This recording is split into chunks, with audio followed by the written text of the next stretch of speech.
कविता Baiga, room number 67, मंदिर मार्ग, पुष्कर।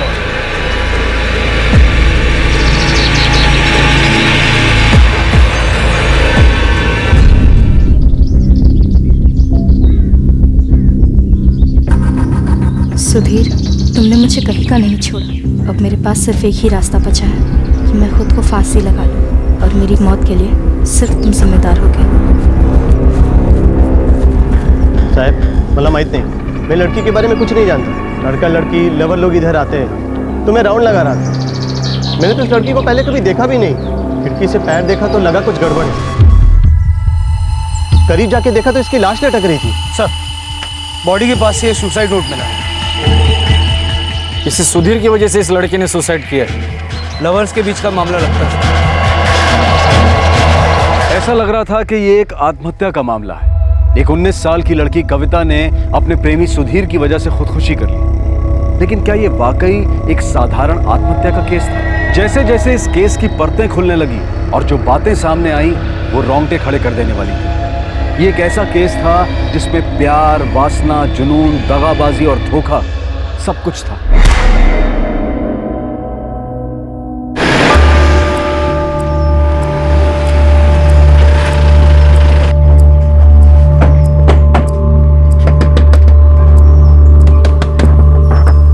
स्मृति, बघ जरा। हाँ, बघते।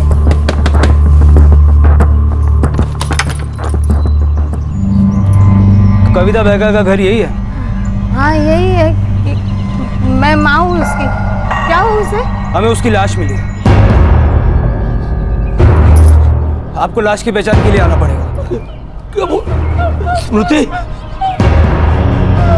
सफोकेशन की वजह से मौत हुई है।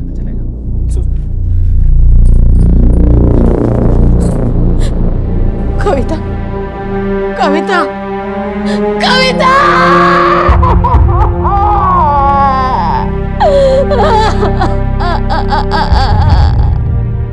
साहब, हमें पता नहीं है सुधीर कौन है। ना ही कविता ने उसके बारे में कुछ बताया हमको। साहब, कविता बहुत ही होनहार स्टूडेंट थी। अभी अभी कॉलेज में एडमिशन लिया था उसने। 12वीं के एग्जाम में तो बहुत अच्छे मार्क्स आए थे उसके। आप लोग सुधीर के बारे में नहीं जानते, पर कोई तो होगा जो इस सुधीर को जानता हो। कविता की कोई सहेली, कोई खास सहेली? सोनाली, वो उसकी दोस्त थी। वो एक ही कॉलेज में पढ़ते थे दोनों। ये सोनाली रहती कहाँ है? ये तो हमें नहीं मालूम साहब, लेकिन हाँ, कविता ने एक दिन सोनाली को फोन करके उसके घर का एड्रेस पूछा था और कविता हर एड्रेस अपने डायरी में लिखा करती थी।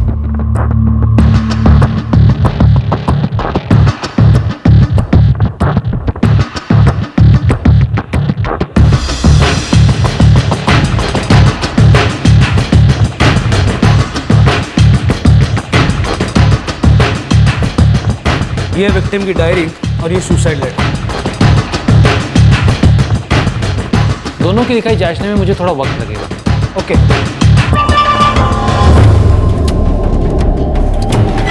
सर, ये रहा सोनाली का एड्रेस।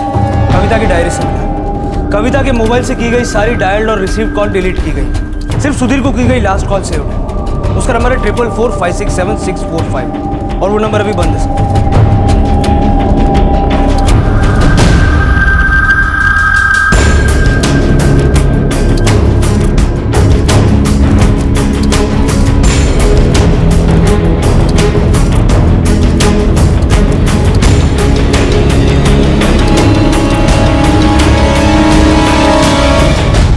कविता के मोबाइल से सारे कॉल्स डिलीट किए गए। सावंत, एक बात समझ में नहीं आ रही, कोई भी लड़की सुसाइड करने के पहले ऐसा क्यों करेगी? और सिर्फ सुधीर का नाम छोड़कर कॉल लिस्ट में से बाकी सारी कॉल्स कोई क्यों इरेज करेगा? सुसाइड नोट में भी सुधीर का ही नाम है। इतने सारे इशारे सिर्फ सुधीर की तरफ। देखते हैं इस सोनाली से कुछ सुधीर के बारे में पता चलता है या नहीं।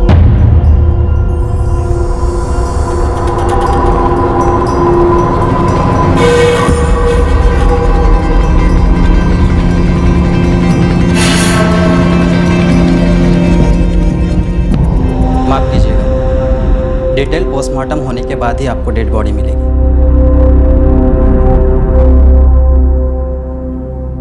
पुलिस को सुधीर तक पहुंचने में देर नहीं लगी। कविता की खास दोस्त सोनाली सुधीर को जानती थी, और वो भी बहुत करीब से।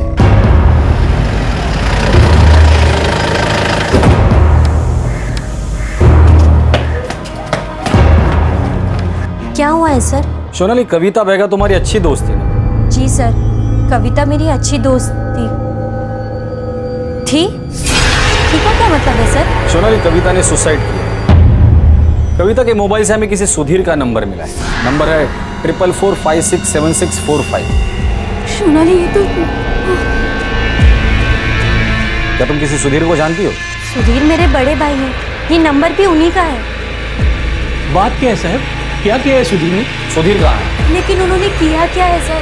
कविता ने अपने सुसाइड नोट में लिखा है कि वो सुधीर की वजह से आत्महत्या कर रही है। कहाँ है वो? सर, सुधीर भैया बैंक एग्जाम्स के लिए गए हुए हैं। कुछ ना कुछ गड़बड़ है सर, वो ऐसा कुछ नहीं कर सकते। कविता के मोबाइल से आखिरी कॉल सुधीर को की गई थी, और उसने सुसाइड नोट में भी सुधीर का ही नाम लिखा।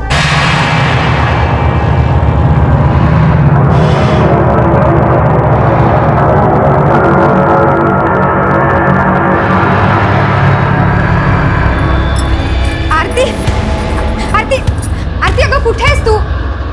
काय झालं ताई? अरे तेरी वो सहेली है ना कविता, उसने आत्महत्या कर ली। क्या?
सर, मैंने कुछ किया नहीं है। सर, कविता मेरी अच्छी दोस्त थी सर, मेरे भाई को उससे कुछ लेना देना नहीं है सर। कविता के साथ क्यों हुआ? हाँ? आई फिर सुधीर,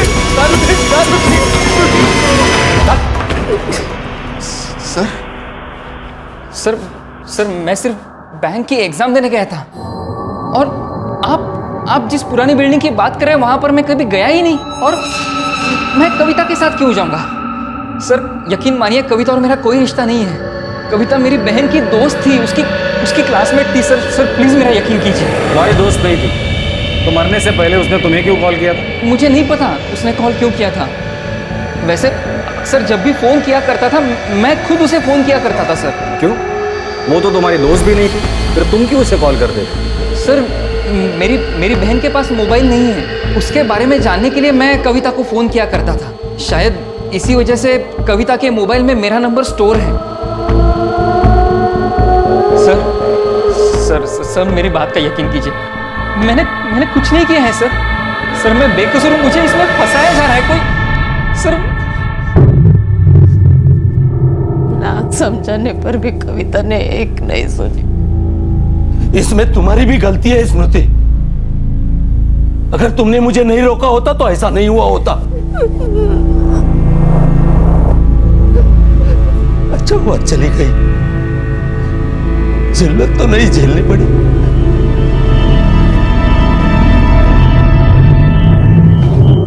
आई, हाँ? मैं जा रही हूँ। कहाँ जा रही हो? एक्स्ट्रा क्लासेस है आई। जाना जरूरी है क्या ऐसी हालत में? मैं क्या बोलती हूँ, तू कॉलेज छोड़ दे। कब तक छिपी रहेगी ये बात? मैं जल्दी आ जाती हूँ आई। ये थे कविता, मेरी गलती थी, मुझे उसे जाने ही नहीं देना चाहिए था। क्या कुछ ऐसा था जो कविता के माता पिता प्रभाकर और स्मृति बैगा को मालूम था? कुछ ऐसा जिसे उनके अलावा और कोई नहीं जानता था और वो उसे रोक सकते थे। इस केस में ऐसा क्या कुछ था जो अब तक सामने नहीं आया था? डिटेल पोस्टमार्टम हो चुका है। कुछ और पता चला? हाँ, कविता बेगा प्रेग्नेंट भी थी। उसके पेट में तकरीबन 4 महीने का बच्चा था। क्या? और यही नहीं, इसके पेट में जहर के ट्रेसेस भी मिले। मरते वक्त कविता के पेट में 4 महीने का बच्चा था और जहर के भी ट्रेसेस मिले। उसने खुदकुशी करने की ठान ली थी, इसलिए उसने जहर पीकर बाद में अपने आप को फांसी लगा ली ताकि बचने की कोई गुंजाइश ना रहे। कोई भी लड़की ऐसा क्यों करेगी? हो सकता है ये सब कविता ने किया हो, या ये भी तो हो सकता है कि किसी और ने ये सब किया हो। अब तक तो हम लोग इसे एक सुसाइड केस मानकर ही चल रहे थे, पर हो सकता है कि ये केस मर्डर का हो। सर, इस सुधीर के फोन की लास्ट लोकेशन भी बैंक एग्जाम सेंटर ही है, जैसा वो हमें बता रहा था। सामने ये सुधीर कहीं हमें गुमराह करने की तो कोशिश नहीं कर रहा है। कविता ने लास्ट कॉल सुधीर को किया था। सुसाइड नोट पे भी सुधीर का ही नाम है। सारे एविडेंस तो सुसाइड की तरफ ही इशारा कर रहे हैं। पर ऐसा भी तो हो सकता है कि सुधीर अपना फोन बैंक एग्जामिनेशन सेंटर में छोड़कर कविता के पास आया हो और उसका मर्डर किया हो, एक परफेक्ट प्लानिंग के साथ। हाँ, सुसाइड नोट की हैंडराइटिंग और विक्टिम की डायरी में लिखे नोट्स की हैंडराइटिंग दोनों काफ़ी हद तक अलग है। मुझे डाउट है कि दोनों एक ही इंसान की हैंडराइटिंग नहीं है।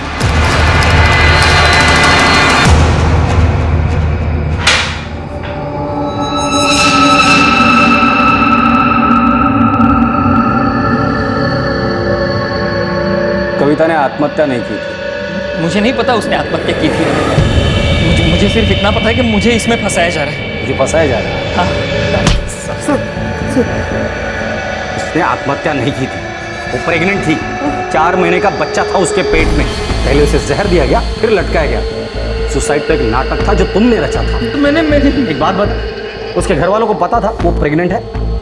अबे बोल। सर, मुझे नहीं पता वो प्रेग्नेंट थी या नहीं सर। सर, मैं तो सिर्फ इतना जानता हूँ कि वो मेरी बहन की दोस्त थी। इसके अलावा मुझे कुछ नहीं पता सर। सर, मेरा यकीन कीजिए सर, मेरा किसी लड़की के साथ कोई अफेयर नहीं है सर।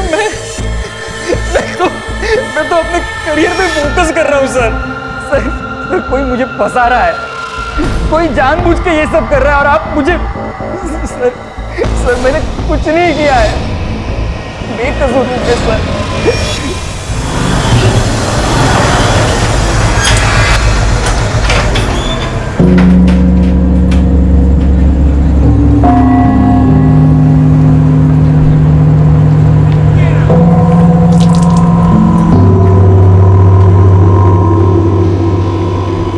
विश्वास, कविता ने आत्महत्या कर ली है।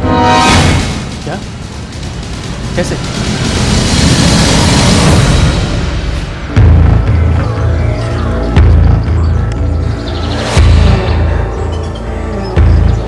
साहब, वो जवान लड़का लड़के लोग इधर छिपके बैठते हैं, इसलिए बीच बीच में राउंड लगाते रहता हूँ।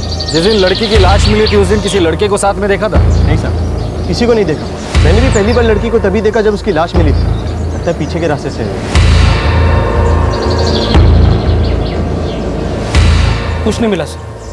सावन, लड़की 4 महीने की प्रेग्नेंट थी और माँ बाप को पता नहीं, ऐसे कैसे हो सकता है?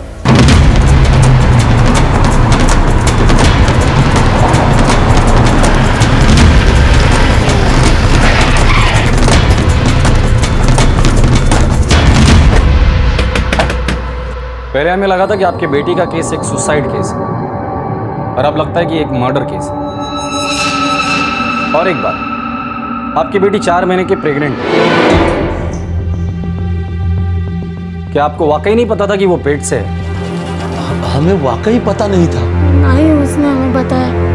हमें तो आपसे पता चल रहा है साहब कि वो पेट से थी। देखिए, अगर आप कुछ छुपाने की कोशिश करें तो छुपाइए मत, कोई फायदा नहीं होगा। साहब, हम क्यों छुपाए? क्या फायदा होगा हमें छुपा के? मेरी बेटी 4 महीने पेट से थी।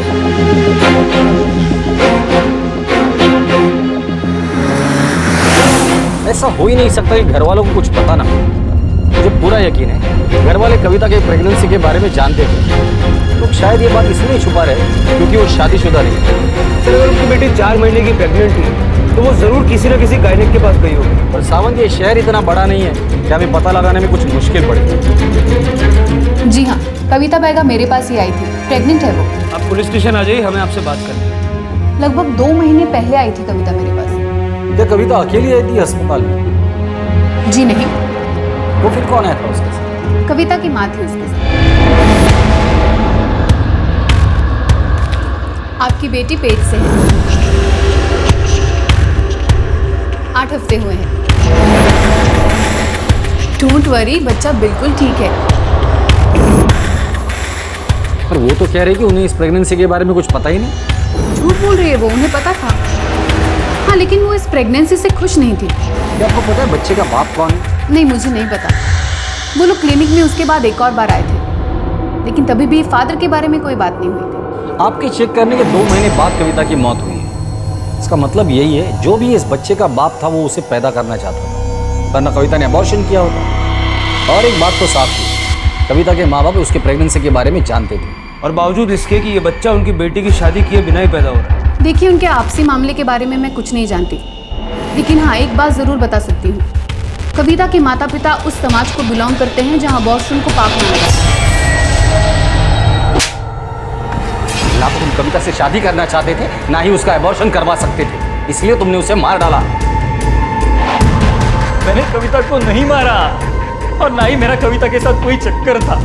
कविता मेरी बहन की दोस्त थी, और इसीलिए मैं उसे जानता था। मैं कब से आपको यही बता रहा हूँ, आप क्यों समझ नहीं रहे हैं? क्यों मेरे पीछे पड़े हुए आप? मैंने नहीं मारा कविता।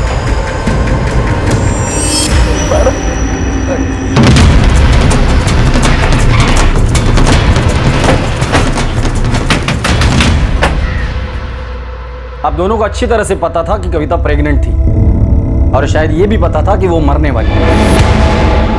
क्या कहना क्या चाहते हैं आप? और क्या क्या छिपा रहे हैं हमसे? उस बच्चे के बाप का नाम, या आप दोनों ने मिलकर कविता को मारा है, या उस बच्चे के बाप के साथ मिलकर आपने उसे मरवाया है? साहब, आप बेबुनियाद इल्जाम लगा रहे हैं हम पर। इल्जाम नहीं लगा रहे, पूरे दावे के साथ कह रहे प्रभाकर जी। आप ही गई थी ना कविता को लेकर डॉक्टर आदित्य के पास, जब कविता के पेट में 2 महीने का बच्चा था।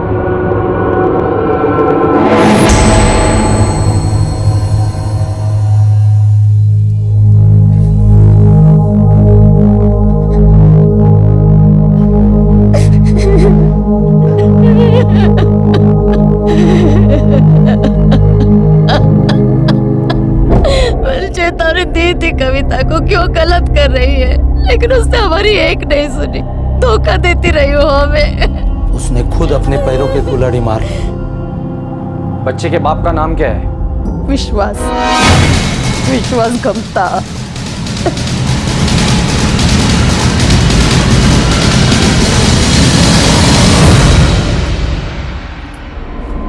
विश्वास, सच सच बताओ, कविता की आत्महत्या के पीछे कहीं तुम्हारा हाथ तो नहीं? क्या बात कर रही है तू? दिमाग खराब है क्या तेरा? कुछ भी कह रही है तू। मेरा उससे कोई लेना देना नहीं है। कब का छोड़ दिया था उसे? झूठ मत बोलो तुम्हारी नजर हमेशा उस पर ही रहती थी, उस दिन से जब तुम मुझे पहली बार शादी के लिए देखने आए थे।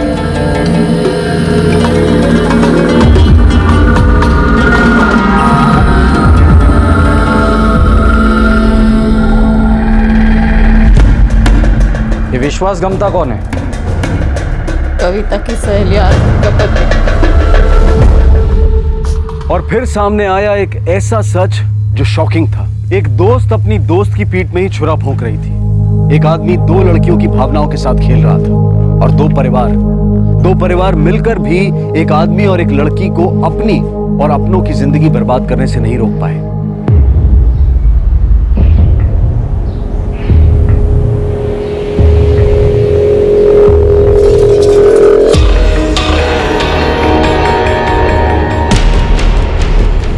तुझे कैसे लगा वो?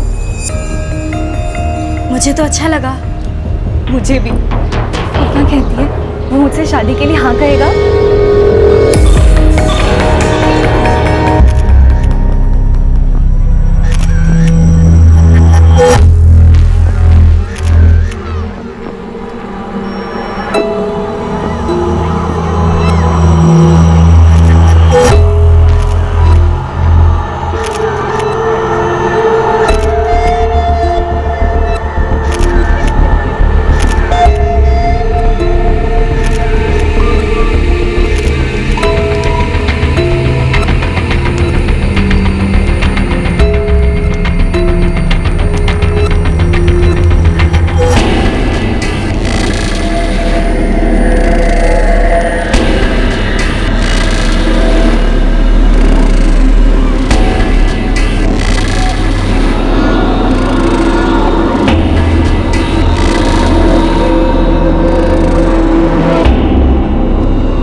अब तुम ये मत कहना तुम मुझे पसंद नहीं करती। छुप छुप के मुझे देखती हो ना। हाँ, लेकिन अब तुम मेरे दोस्त आरती के पति हो। पर फिर भी तुम मुझे पसंद करती हो, है ना?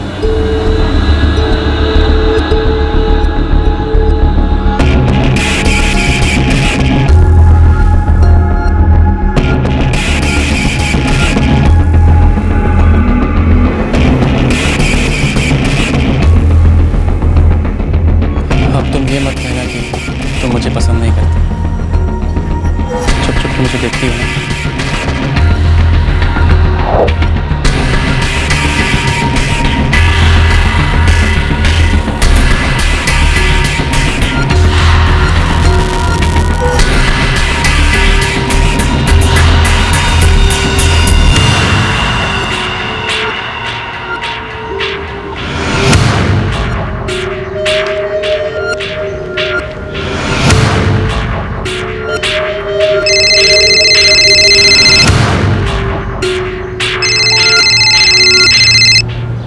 हेलो। हेलो। बोलो कविता, मैं तुम्हारी आवाज़ पहचानता हूँ। आरती है? अच्छा, मुझे तो लग रहा है तुमने मुझसे बात करने के लिए फ़ोन किया। वो मैं आपके फ़ोन का वेट कर रही थी तो मैंने सोचा कि अब हमेशा करो, लेकिन हम फ़ोन पर कब तक बातें करते रहेंगे? अच्छा सुनो, कल मैं आरती को छोड़ने मायके आ रहा हूँ, मिलोगी ना? मैं काफ़ी दिनों से कोशिश कर रहा था तुमसे मिलने की। कविता, मैं तुम्हारे लिए किसी को भी छोड़ सकता हूँ, आरती को भी। जब मैंने पहली बार तुम्हें देखा था, मुझे तब से ही तुमसे बहुत प्यार हो गया। तो फिर आरती से शादी करने के लिए हाँ क्यों कहा? क्योंकि मैं वहाँ आरती को देखने आया था। तुम मुझे पसंद आई हो, ये बात मैं किसी को बता नहीं पाया। मैं तुम्हें जितना देखता था, मेरी चाहत तुम्हारे लिए उतनी ही बढ़ती जाती थी।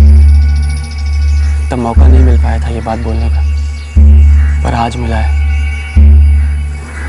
कविता, मैं तुमसे प्यार करता हूँ।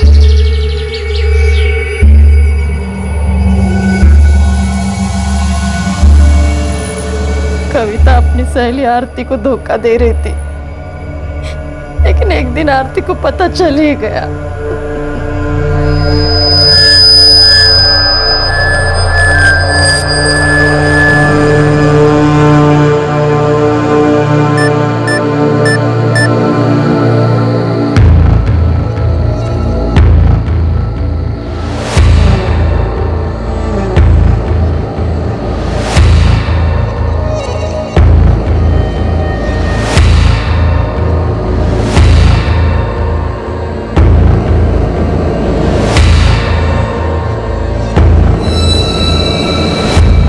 कविता?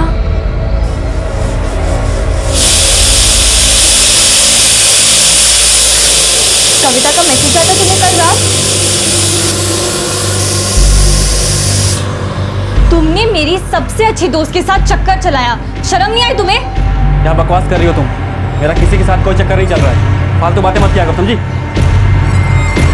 झूठ मत बोलो तुम। मैंने तुम्हारे मोबाइल में कविता के सारे मैसेजेस पढ़ लिए, याद वाले भी और गंदे वाले भी। तुमने मुझे धोखा दिया और मेरी सबसे अच्छी दोस्त ने भी। अब मैं तुम दोनों के चक्कर के बारे में सबको बता कर रहूंगी।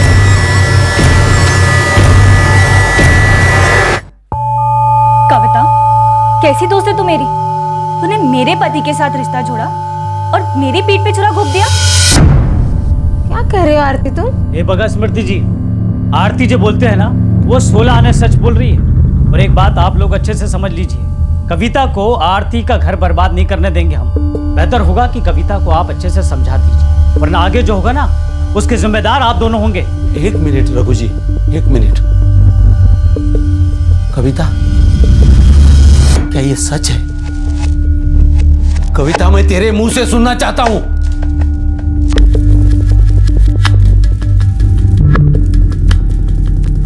ये दोनों क्या बोले?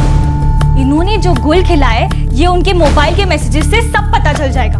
अगर आपको यकीन नहीं होता तो आप खुद देख लीजिए।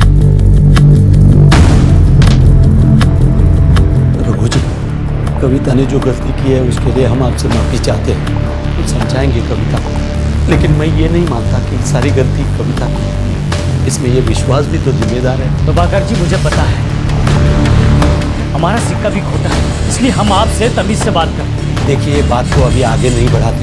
हम सबके लिए बेहतर यही होगा कि कविता तुम और विश्वास तुम दोनों आज के बाद एक दूसरे से बात या मिलने की कोशिश भी नहीं करोगे। ये वादा करो सबके सामने।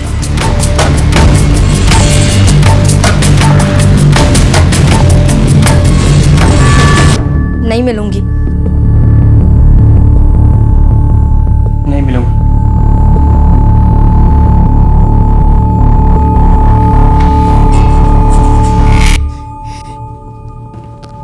आरती को तो उसके माँ बाप ने समझा दिया, लेकिन कविता और विश्वास कभी नहीं समझे। सब कहने की बातें हैं, सबको धोखा देकर लगातार मिलते रहे वो दोनों। मुझे अच्छी लगती है मैच। क्या हुआ? ए बेटा, ए कविता। अरे कविता, मेरा क्या हुआ? कब से हो रही उल्टियाँ? एक हफ्ते से।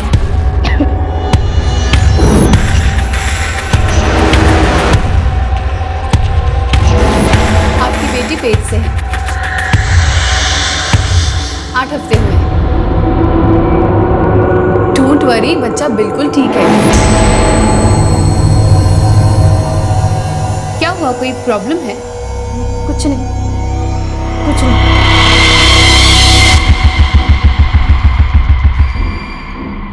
कौन बाप है इस बच्चे का? विश्वास है क्या?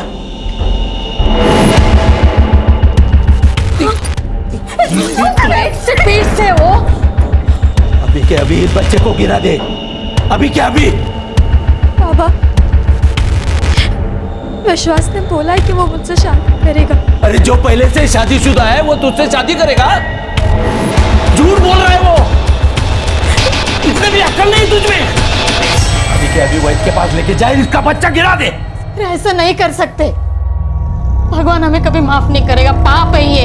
अरे इसकी गलती की सजा हमें भुगतनी पड़ेगी। अरे सजा तो हम अभी भुगत रहे हैं और आगे भी भुगतेंगे।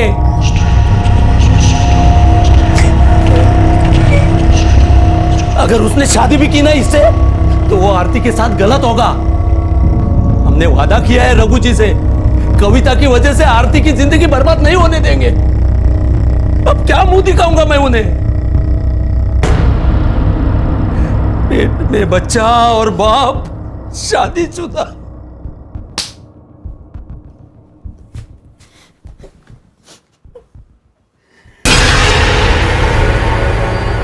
ये आरती रहती कहाँ है?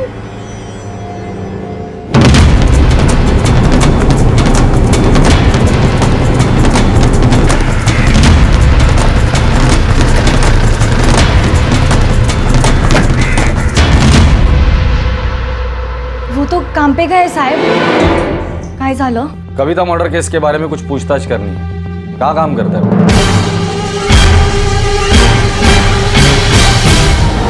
साहब, अब मेरी बात का यकीन करो साहब। साहब, मेरा कविता से कोई लेना देना नहीं है साहब। मैंने साहब, मैं सच बोल रहा हूँ साहब। मैंने कुछ नहीं किया साहब। मैं तो सर साहब बताता हूँ साहब, बताता हूँ साहब। बोल साहब, मैं कविता से शादी नहीं करने वाला था साहब, पर वो बच्चा गिराने को तैयार नहीं थी साहब। विश्वास, मैं माँ बनने वाली हूँ। क्या क्या कह रही है तू? हाँ, डॉक्टर ने बोला है कि बच्चा 2 महीने का हो चुका है। देख देख कविता, मैं तुझसे बहुत प्यार करता हूँ, लेकिन इस बच्चे को अभी गिराना होगा। क्या? क्यों? देख, समझने की कोशिश कर। मैं आरती को अभी नहीं छोड़ सकता, वो भी बच्चे की माँ बनने वाली है। देख, हमें थोड़ा इंतजार और करना पड़ेगा। तू समझ मेरी बात, समझ रही ना? तो जिंदगियों के साथ खेल रहा था तू, दोनों को धोखा दे रहा था। मुझे नहीं लगा था ये दोनों अपना वादा तोड़ देंगे। मुझे लगा था कि विश्वास ने कविता के साथ सारे रिश्ते तोड़ दिए। मैं सब कुछ भुलाकर नई जिंदगी के सपने देखने लगी, पर अब सब कुछ बिखर गया। बस कर। कविता ने सुसाइड नहीं किया था, तुमने उसे मारा था। साहब, मैंने उसे समझाने की बहुत कोशिश की थी कि वो बच्चा गिरा दे, पर वो एक ही रट लगाए बैठी थी साहब।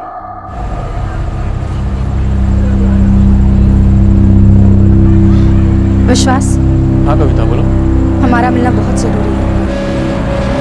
अब हमें मिलना ही है। ठीक है, कल सुबह मिलते हैं उसी जगह पे।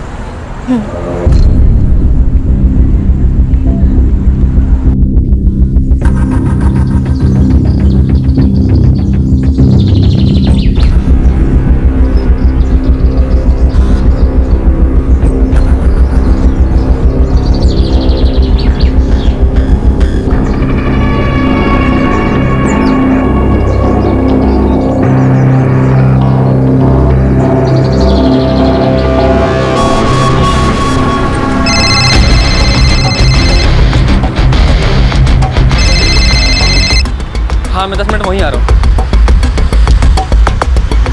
खटमल मारने की दौड़ है।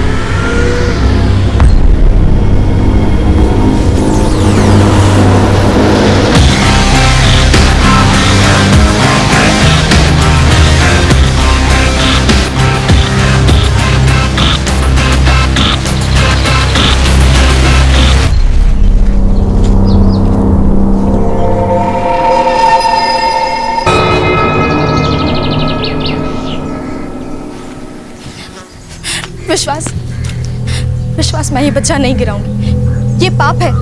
कविता, क्या मुझे अच्छा लग रहा है हमारे बच्चे को गिराना?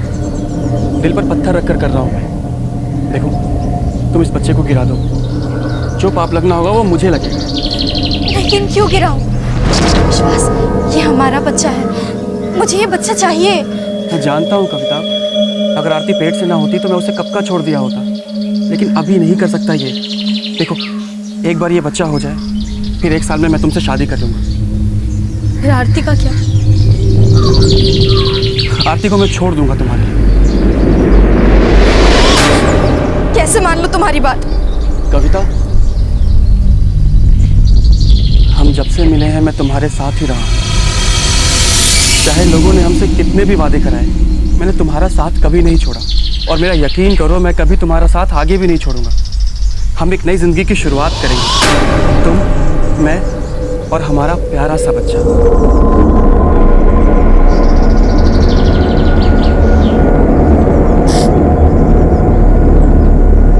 मुझे तुम पर पूरा भरोसा है विश्वास, तुम जैसा कहोगे मैं वैसा ही करूंगी।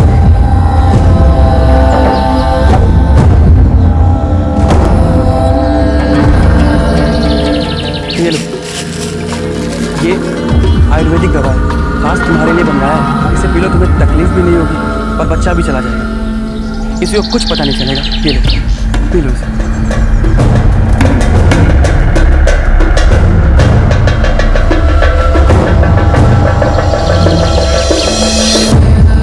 P low.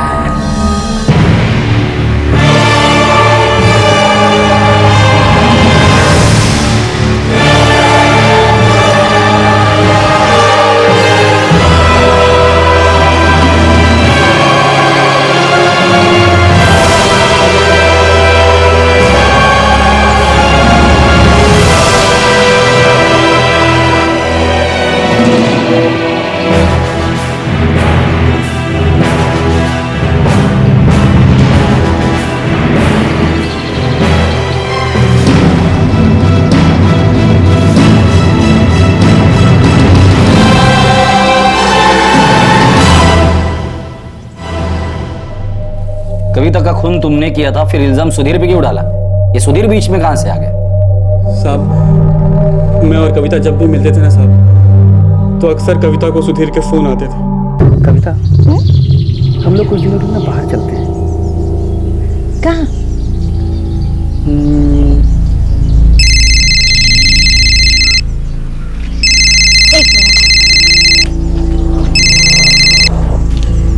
हेलो, हाँ सुधीर, हाँ हाँ मैं कल मिल के बात करती हूँ। Okay bye.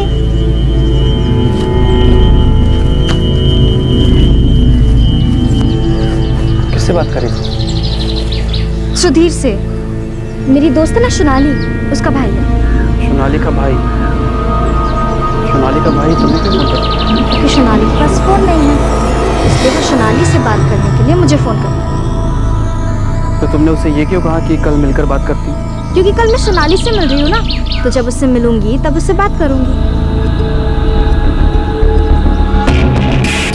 मुझे सुधीर से जलन होने लगी थी साहब। मुझे लगा कविता का लफड़ा है उसके साथ, इसलिए सुधीर को फंसाने के लिए मैंने उसका नाम सुसाइड नोट पे लिख दिया।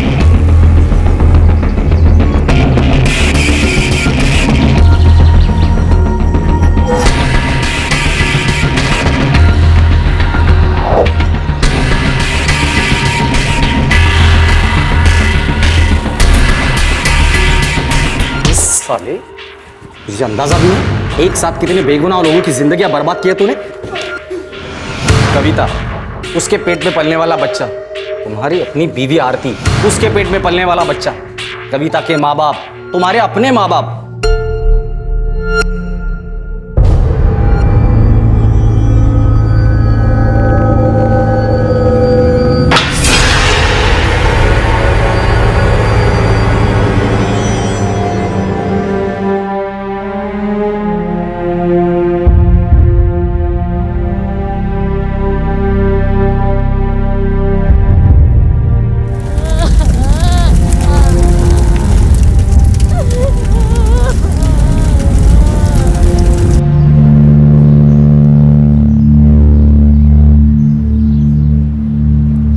मुझे विश्वास और कविता के बारे में पता चला,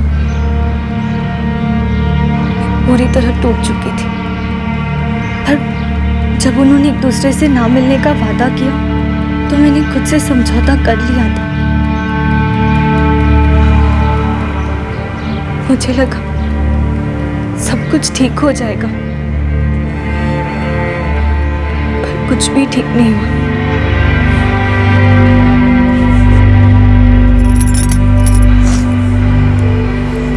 मेरी थी, मुझे पहले ही समझ लेना चाहिए था कि जो आदमी और लड़की मेरे पीठ पीछे इतना सब कुछ कर सकते हैं,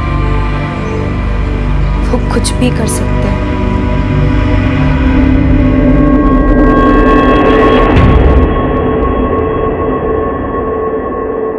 विश्वास फिलहाल जुडिशियल कस्टडी में है। उस पर आईपीसी की धारा 302 के तहत हत्या के लिए और धारा 201 के तहत सबूत मिटाने और पुलिस को गुमराह करने के आरोप लगाए गए हैं। सुधीर का इस केस में कोई इन्वॉल्वमेंट नहीं था।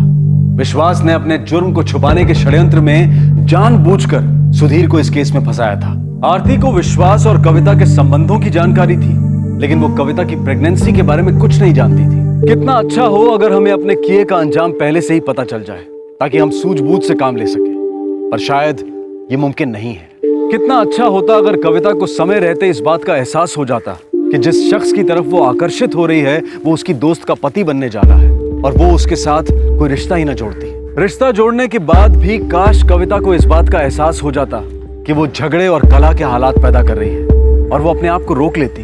काश आरती को पता चल जाता कि उसकी दोस्त उसके पति के साथ मिलकर उसकी पीठ में छुरा भोंक रही है, और वो इस शादी से निकल जाती। ज्यादातर जुर्म के बारे में यही समझ में आता है कि अगर समय रहते कुछ उचित कदम उठा लिए जाते तो होने वाली दुखद और संगीन घटनाओं को टाला जा सकता था। अंजाम अच्छा हो सकता था अगर दिमाग सतर्कता और सूझबूझ के साथ इस्तेमाल किया गया होता। सतर्क होने का सिर्फ ये मतलब नहीं है कि हम अंजाम के बारे में सतर्क रहें। सतर्क होने का मतलब है सही समय पर उठाया गया वो कदम जिससे होने वाले अंजाम को टाला जा सके, खासकर ये जानते हुए कि हमारे किए का अंजाम बुरा होने वाला है। हमारे आज के एपिसोड की दूसरी कहानी।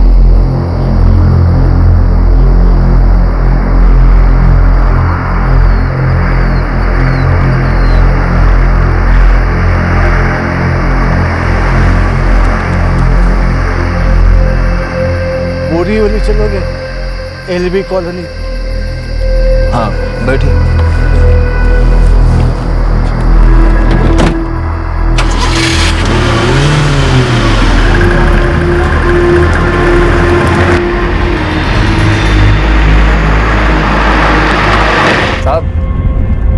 चला दूं क्या?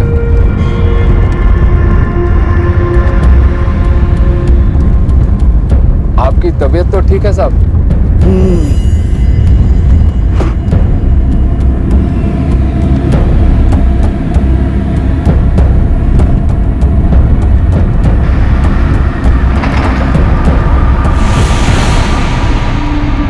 साहब एलबी कॉलोनी आ गई, किधर लो? साहब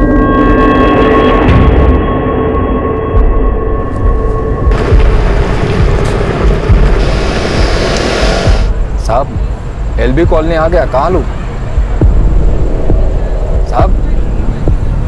साहब एलबी कॉलोनी आ गई।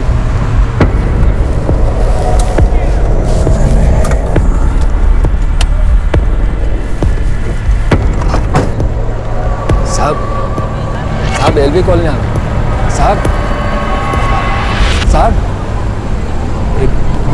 इन्हें क्या हो गया?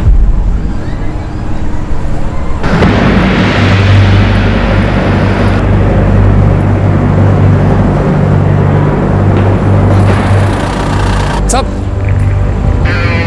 क्या हुआ? साहब मेरी टैक्सी में एक पैसेंजर है, पता नहीं क्या हुआ है, बेहोश है। आप देखिए ना साहब। ठीक है इधर।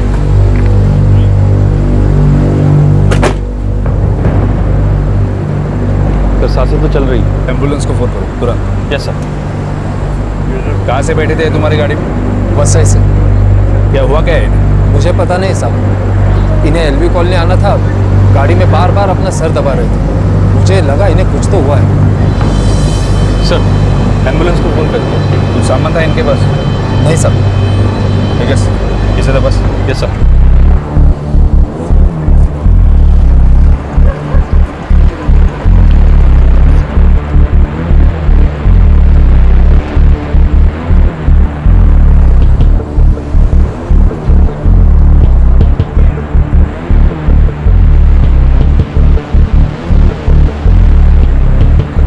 क्या रहता क्या है?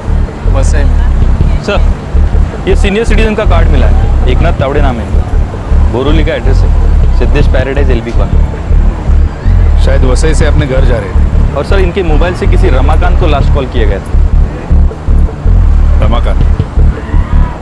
पहले इन्हें हॉस्पिटल ले जाते, फिर देखते।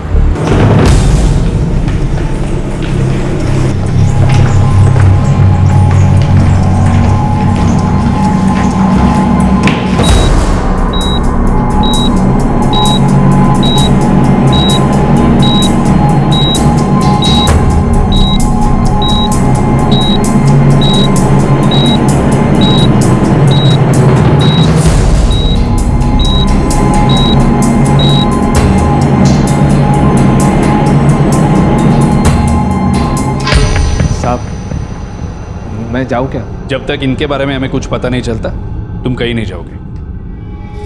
तेजस रमाकांतला फोन कर। Yes sir.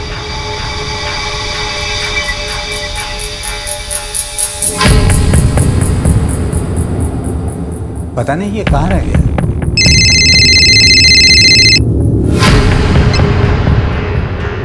एकनाथ कुठे आहेस तू?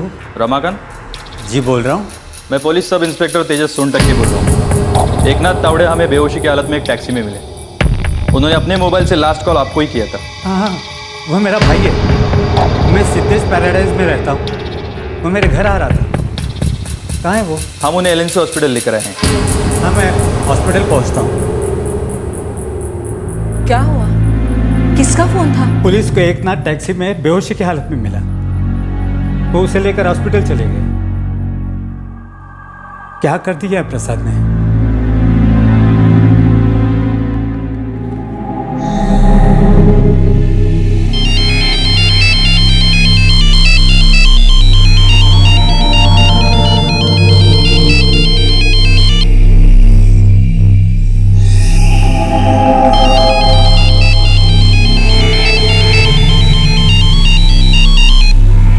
नहीं उठा रहा, पी के पड़ा होगा कहीं। मैं हॉस्पिटल जाता हूँ।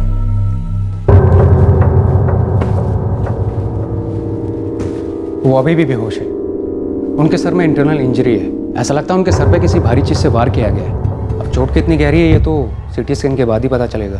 टैक्सी ड्राइवर के मुताबिक वो टैक्सी में बार बार अपना सर दबा रहे थे। जब संतान गलत रास्ते पर चल पड़े तो माता पिता के लिए उससे बड़े दुख की कोई बात नहीं होती। इस दुख से छुटकारा कैसे पाया जाए? सब कुछ ठीक हो जाएगा इस आशा के साथ दुख को गले लगाकर, या फिर उस दुख और अपनी संतान से दूर भागकर। एकनाथ तावड़े भाग रहे थे एक ऐसी जिंदगी से डर कर, पीछा छुड़ाकर, जहां शायद उनकी अपनी जान को खतरा था।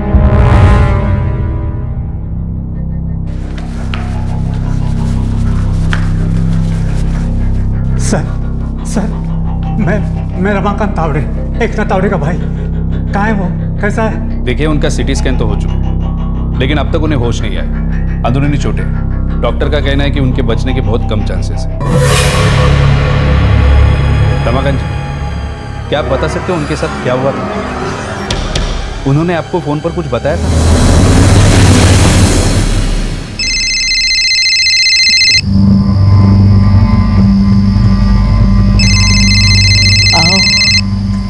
आओ, तुमचा फोन आहे।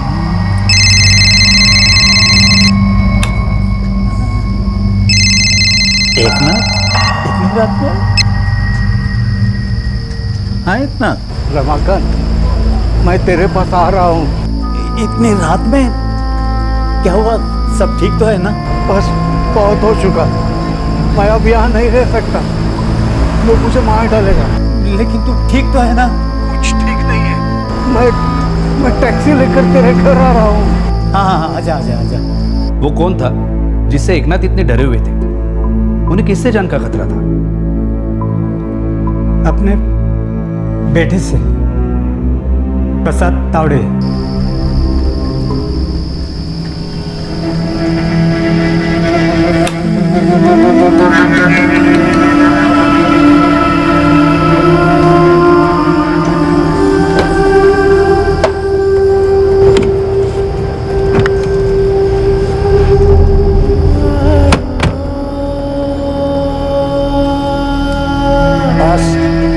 बहुत हुआ, तो पहले ही बहुत पी चुका है।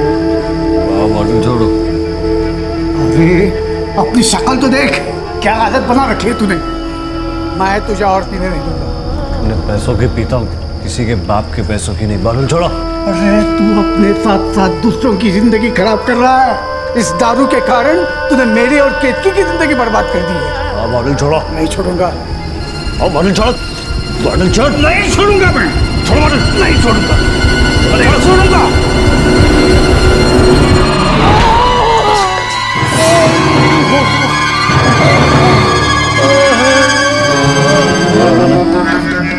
बॉटल दे दो।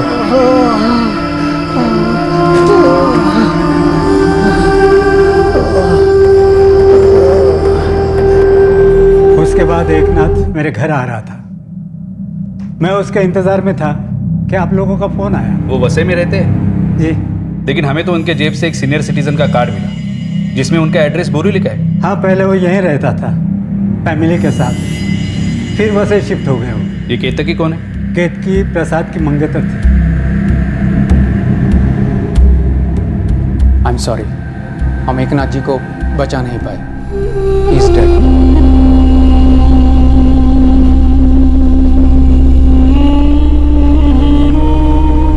एकनाथ तावड़े को अपनी मौत के साथ साथ उस दुख भरी जिंदगी से भी निजात मिल गई थी, लेकिन उनका बेटा उस दुख से कभी बाहर नहीं निकल पाया जो उसने खुद अपनाया था। अब ये सिर्फ अटेम्प्ट टू मर्डर का नहीं बल्कि मर्डर का केस बन चुका है। क्या प्रसाद इस जुर्म से बचकर निकल पाएगा? तुम जा सकते हो।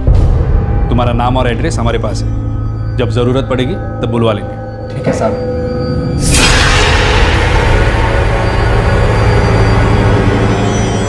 सर, ये एकनाथ का बेटा प्रसाद फोन नहीं उठा रहा। फोन स्विच ऑफ नहीं किया, रिंग हो रही है। एड्रेस लो, घर से उठा। जितेंद्र, तेरे बाबा नहीं रहे। कल रात प्रसाद ने उनके सर में जोर से मारा था, जिससे उसकी मौत हो गई। उसकी बॉडी एलएनसी अस्पताल में रखी है। मैं समझ सकता हूँ काका, लेकिन मैं ये मीटिंग कैंसिल नहीं कर सकता। वैसे भी आई और बाबा ने खुद अपना दुर्भाग्य चुना था। प्रसाद एक दुर्भाग्य से ज्यादा कुछ नहीं है। ना कभी खुद चैन से जिया, ना किसी को चैन से जीने दिया।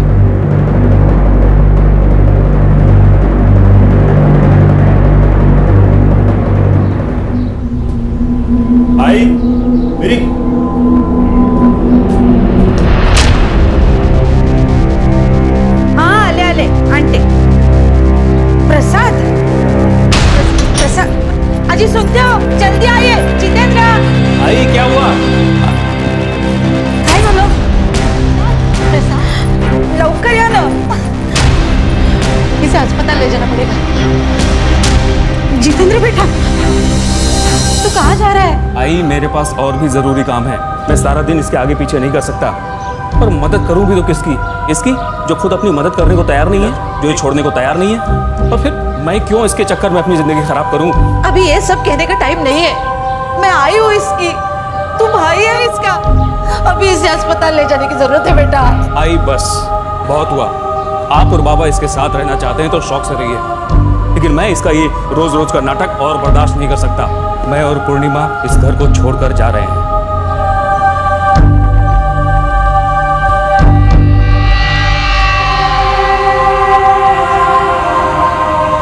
आपने अब तक नाश्ता नहीं किया? ऑफिस नहीं जाना है क्या? क्या हुआ? पूर्णिमा, बाबा नहीं रहे। प्रसाद ने बाबा को मार डाला। क्या? प्रसाद ने बाबा को? आई तो उस नर्क से निकलकर चली गई, पर अपने पीछे बाबा को तड़पने के लिए छोड़ गई।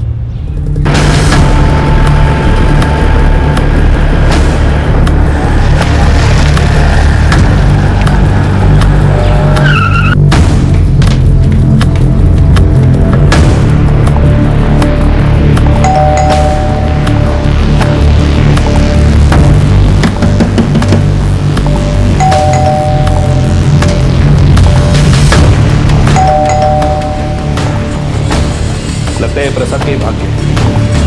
चलो।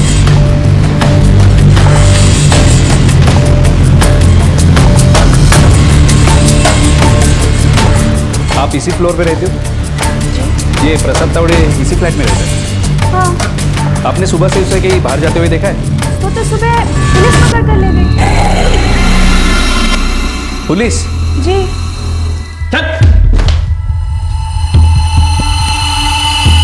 तेरा बाप एकनाथ तावड़े कहाँ है? बाहर गया होगा।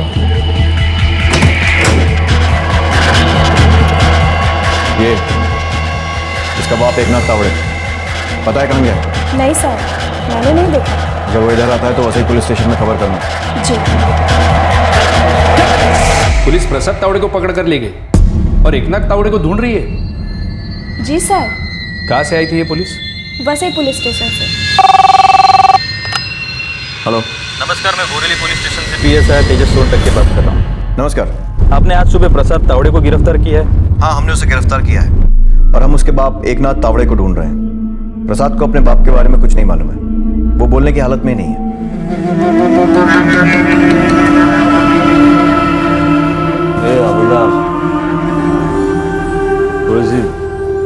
थोड़ी सी पिलाना। चुपचाप बैठा रहे, वरना ऐसे डंडे मारूंगा ना कि सारी दारू बाहर निकल आएगी। चुपचाप बैठ। मिला देना यार थोड़ी सी, मैं मर जाऊंगा।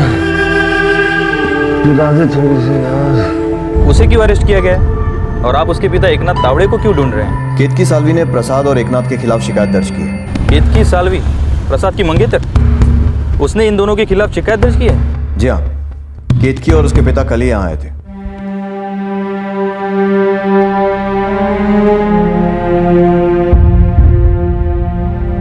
बताइए, घबराइए मत, बताइए बात क्या है। जी, हमें प्रसाद तावड़े और उसके पिता एकनाथ तावड़े के खिलाफ रिपोर्ट लिखवानी है। क्या किया है दोनों ने? मुझे ब्लैकमेल कर रहे हैं। आप ये प्रसाद और एकनाथ को कैसे जानती हैं? प्रसाद मेरा मंगेतर था, लेकिन अब मैंने उसे अपनी मंगनी तोड़ दी है। वो आपको ब्लैकमेल क्यों कर रहा है?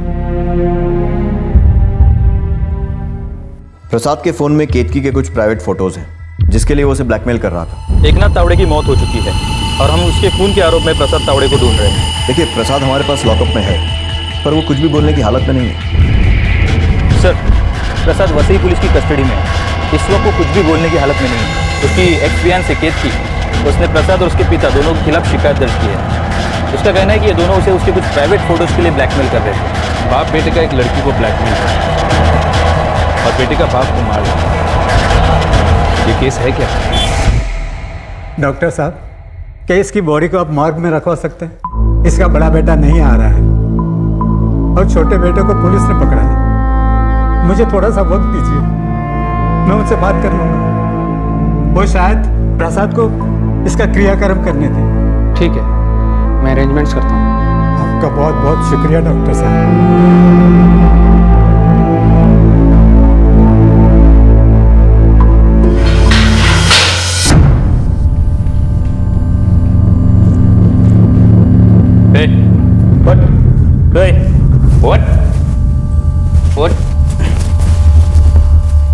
दारू लाया क्या? दारू नहीं, डंडा लाए। तुमने अपने बाबा को क्यों मारा? और तुम दोनों मिलकर केतकी को ब्लैकमेल क्यों कर रहे थे? बाबा काका के साथ है। तेरे बाबा मर चुके हैं। कल रात तूने उनके सर पे मारा था। बाबा काका के साथ बोरीवली में उनसे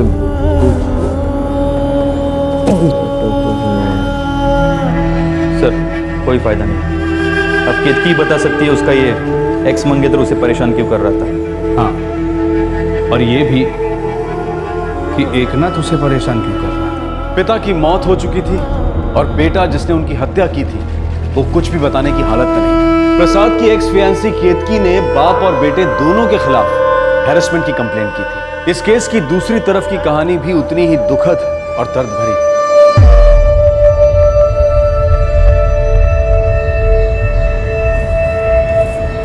क्या हुआ बेटा? पुलिस स्टेशन से फोन था क्या? हाँ पापा, पुलिस ने प्रसाद को पकड़ लिया, लेकिन एकनाथ पापा वो नहीं रहे। प्रसाद ने कल रात नशे की हालत में उनके सिर पे बहुत जोर से मारा और उससे उनकी मौत हो गई।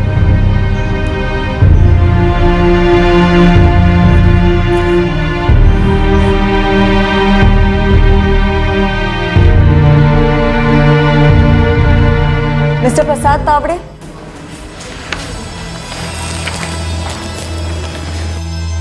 मैंने आपका रेज्यूमे देख लिया है। अगर आपके लायक कोई भी अच्छा जॉब होगा ना तो मैं आपको ज़रूर फ़ोन करूँगी। कोई अच्छी सी जॉब ढूंढिएगा जिसमें सैलरी अच्छी हो। मिडिल ईस्ट का अच्छा एक्सपीरियंस है मेरे पास। वहाँ नौकरी की कोई कमी नहीं है, लेकिन घर तो घर होता है। आई अंडरस्टैंड, मैं याद रखूँगी। आप चाहें तो भी मैं आपको भूलने नहीं दूँगा। I call you. ओके।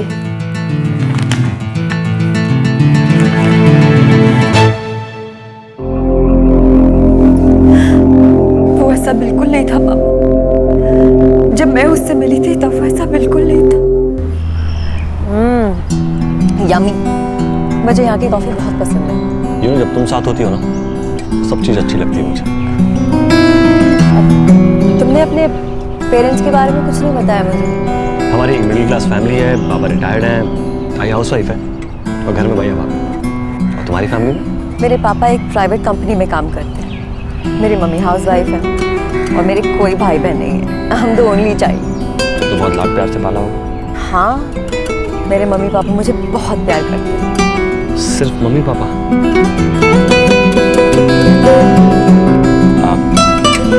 मैं तुम्हें अपने भाई बाबा से मिलाना चाहता हूँ, मिलोगी?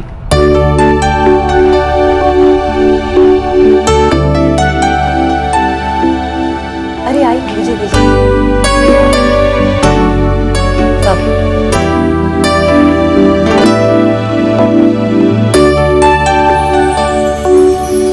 तुम कहाँ काम करती हो बेटा? बाबा, मैं जिंटैक कंसल्टेंसी सर्विसेज में काम करती हूँ as a receptionist. Prasad Qatar में काम करके आया है, कहता है वहाँ दिल नहीं लगता। यहाँ आया है और अब यहाँ नौकरी ढूंढ रहा है। कैसे संभालेगा सब कुछ? आई, आप सब हो ना मेरे साथ, फिक्र मत करो, सब कुछ ठीक होगा।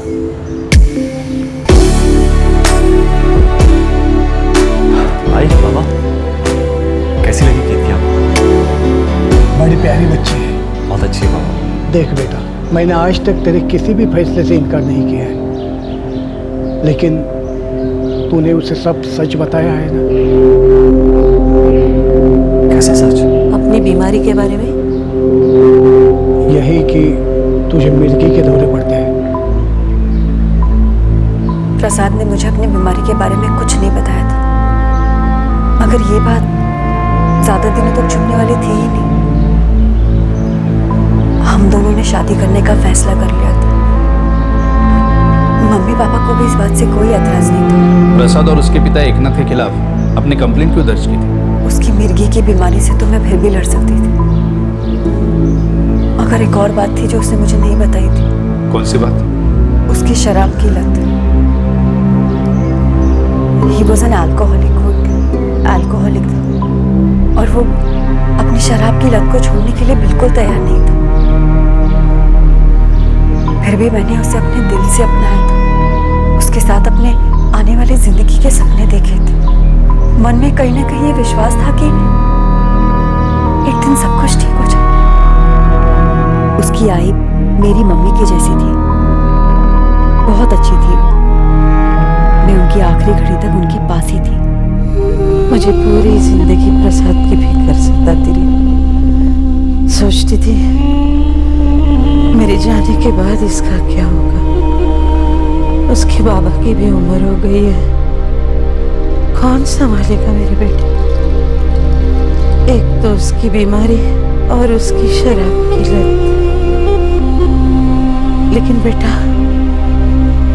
प्रसाद दिल का बहुत अच्छा है, मैं जानती हूँ आई, लेकिन अब मुझे उसकी फिक्र नहीं होती, क्योंकि मैं जानती हूँ तो उसका साथ कभी नहीं छोड़ेगी। अब मैं चैन से मर सकूंगी। ऐसे नहीं कहते हैं।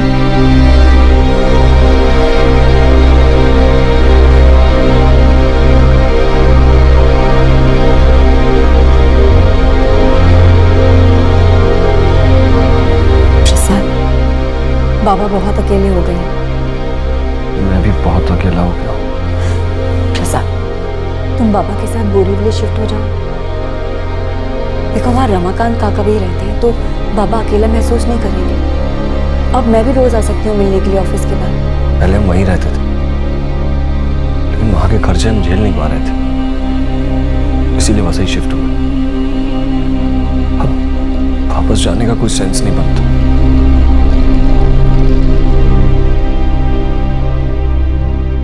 आई के जाने के बाद प्रसाद पूरी तरह से शराब में डूब गया। बाबा ने उसको समझाने की बहुत कोशिश की, मगर उस पर किसी भी बात का असर ही नहीं होता था। पहले उसने अपने घर के सारे पैसे शराब की लत में उड़ा दिए और फिर उसने मुझे भी पैसों के लिए। Hello, Zintech consultancy services. Yes, आप मुझे अपना रेज्यूमे मेल कर दीजिए, आई विल रिपोर्ट बैक। और ईमेल एड्रेस है ketki21@zintech.com। तुम ये क्या कर रहे हो? मुझे पैसे चाहिए। Can I just call you back in some time? Yeah, I'll get back. Yeah, thank you. प्रसाद, तुम ये सब क्यों कर रहे हो? देखो, तुम घर जाओ, मैं तुम्हें शाम को मिलती हूँ। मुझे आई की बहुत याद आ रही है। सर फटा जा रहा है मेरा, मुझे पैसे चाहिए दारू। बिल्कुल, मैं तुम्हें इस तरह तुम्हारी और मेरी जिंदगी बर्बाद नहीं करने दे। देख, मैं आप पैसे मांगने आया हूँ, तेरा लेक्चर सुनने नहीं आया। पैसे दे रही है नहीं?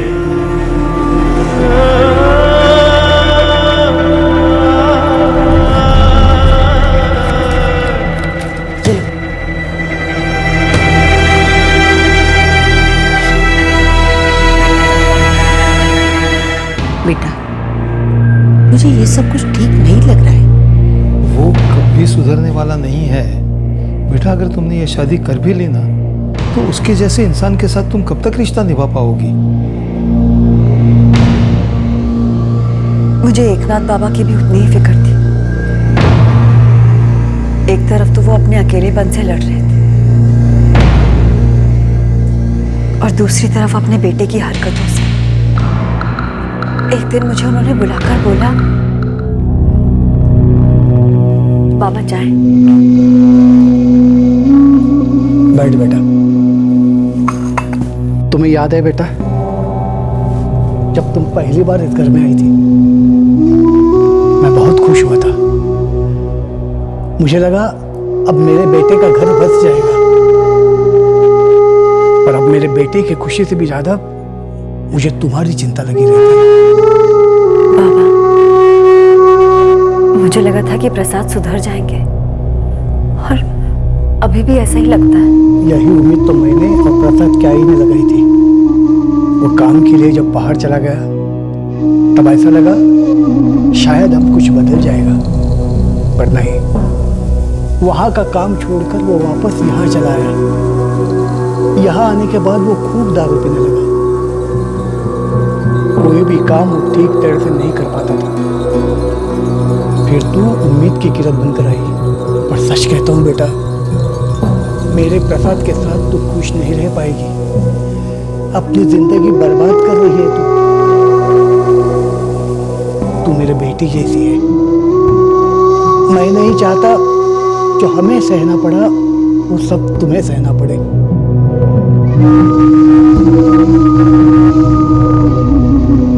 बाबा ने बिल्कुल ठीक कहा था। आपकी बातों से ये नहीं लगता कि आपको एकनाथ के खिलाफ कोई शिकायत है? फिर आपने उनके खिलाफ कंप्लेंट क्यों दी? केतकी को हमेशा यही लगता रहा कि हालात सुधर जाएंगे, लेकिन एक दिन उसकी उम्मीदों ने दम तोड़ दिया। अब वो इस दुख से बाहर निकलना चाहती थी, एक नई जिंदगी को गले लगाना चाहती थी, लेकिन शायद ये सब कुछ इतना आसान नहीं था। पापा, मैंने फैसला कर लिया। मैं प्रसाद के साथ अपनी मंगनी तोड़ रही हूँ। ये फैसला तो तुझे बहुत ही पहले ले लेना चाहिए था। तुम परेशान मत होना, सब कुछ ठीक हो जाएगा। लेकिन कुछ ठीक नहीं हुआ। प्रसाद, मुझे बार बार फोन करके तंग मत किया करो। हमारा रिश्ता टूट चुका है। मुझे तुमसे कोई लेना देना नहीं। केतकी, तुम मेरे साथ ऐसा नहीं कर सकती। मुझे जो करना था मैं कर चुकी। अब मुझे अकेला छोड़।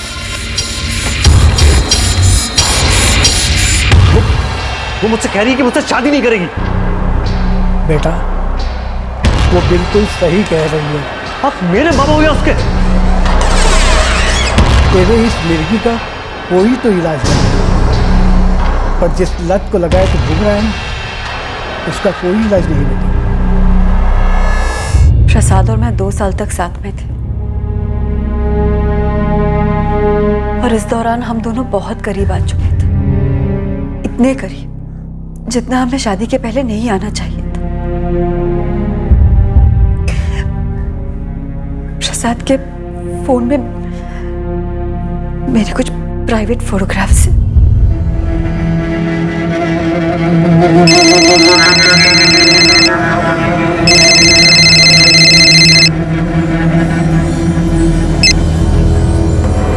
नमस्ते बाबा। मुझे पता था तू बाबा का फोन जरूर उठाएगी।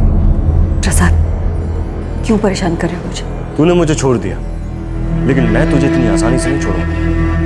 मुझे पैसे चाहिए, वो भी पूरे 5 लाख। क्या?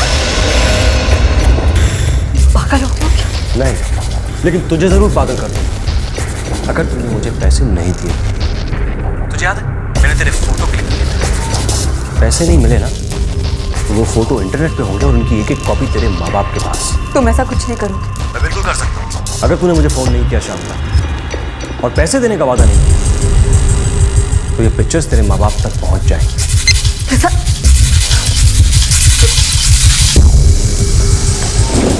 मैं मम्मी पापा को कुछ नहीं बता सकती थी और ना ही मेरे पास इतने पैसे थे जिन्हें देखकर मैं वो फोटोग्राफ्स डिलीट करवा सकूं। मैं थोड़े थोड़े करके उसको पैसे देती रही और उसके हाथों घुटती रही। जब मेरे पास कोई भी चारा नहीं बचा तो फिर हार कर मैंने। हम पुलिस के पास भी नहीं जा सकते। अगर ये बात लोगों के सामने आ गई तो क्या इज्जत रह जाएगी हमारी?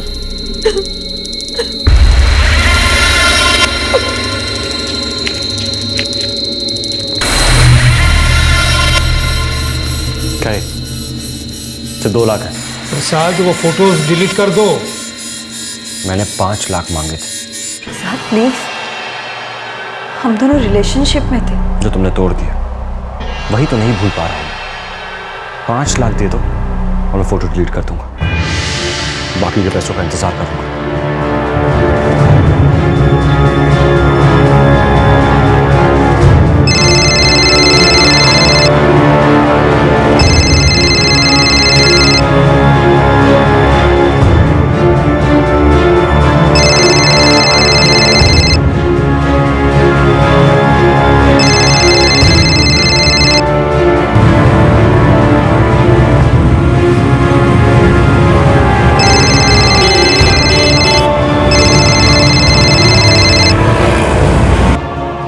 वो जानता था कि मैं उसका फ़ोन कभी नहीं उठाऊं और इसीलिए वो मुझे हर बार बाबा के फ़ोन से फ़ोन किया करता था। और फिर एक दिन हम लोगों ने फैसला लिया कि मुझे सिर्फ इसी बात का डर था कि जब आप दोनों को इस बात का पता चलेगा तो आप दोनों कैसे रिएक्ट करेंगे। अब जब आप दोनों मेरे साथ हैं तो मुझे किसी का भी डर नहीं है।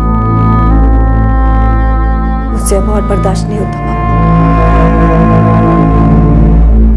मुझे पुलिस कंप्लेन करनी है। फिर हमने पुलिस में कंप्लेन कराई। मुझे एकनाथ बाबा से तो कभी कोई शिकायत थी ही नहीं। उनका नाम तो इसलिए आ गया क्योंकि प्रसाद मुझे उनके फोन से फोन किया करता था। एकनाथ की बॉडी अभी भी हॉस्पिटल में पड़ी है। उसका बड़ा बेटा उसके क्रियाक्रम के लिए आ नहीं सकता। एक प्रसाद ही है जो उसके चिता को अग्नि दे सकता है।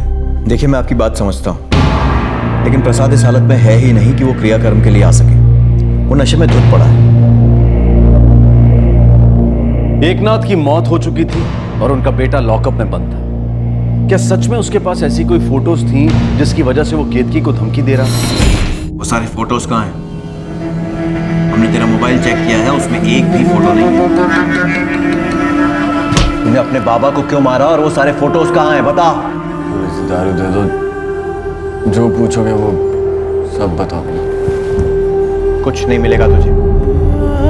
अगर मैंने सब कुछ बता दिया तो दारू पिलाओगे ना?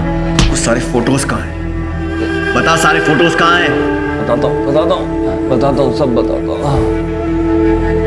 सारे फोटो मेरे पास ही थे, लेकिन उसके बदले मुझे पैसे चाहिए थे।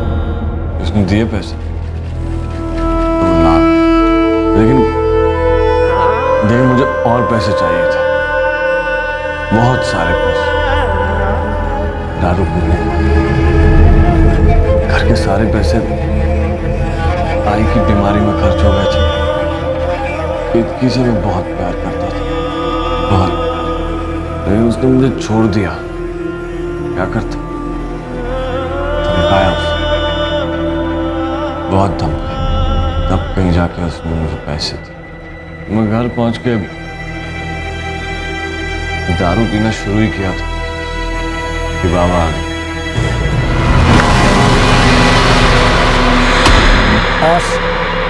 बहुत हुआ, तो पहले ही बहुत पी चुका है। पैसों से पीता हूँ, किसी के बाप के पैसों को नहीं। बाहर छोड़ो। अरे तू अपने साथ साथ दूसरों की जिंदगी खराब कर रहा है। इस दारू के कारण तूने मेरे और केतकी की जिंदगी बर्बाद कर दी है। मैं बार बार उनसे कहता हूँ, मुझे पीने दो, पर वो नहीं माने साहब। अब बाहर छोड़ो। नहीं छोड़ूंगा। अब बाहर छोड़, नहीं छोड़ूंगा मैं।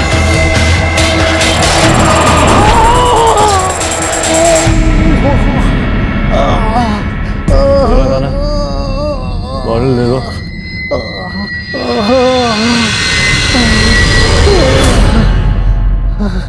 मैंने मारा बाबा को जोर से सर पर। सब बाबा का है, काका के पास है क्या? मर चुके हैं। नहीं साहब, मेरी आई मर चुकी है। तुमने अपने हाथों से अपने बाबा को मार डाला। केतकी के फोटो का वो तो मैंने तभी डिलीट कर दिया था। मुझे तो बस पैसे चाहिए थे ताकि मैं शराब पी सकूं। मैंने सब कुछ बता दिया। थोड़ी दारू पिला दो। अरे थोड़ी सी दारू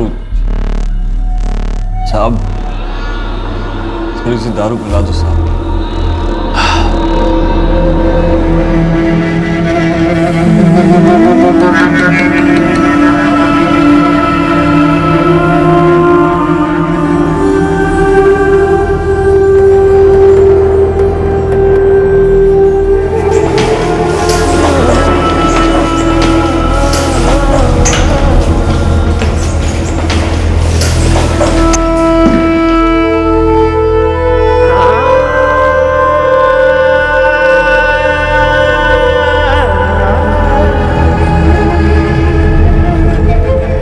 प्रसाद बच नहीं सका, उसे फैटल अटैक आया था।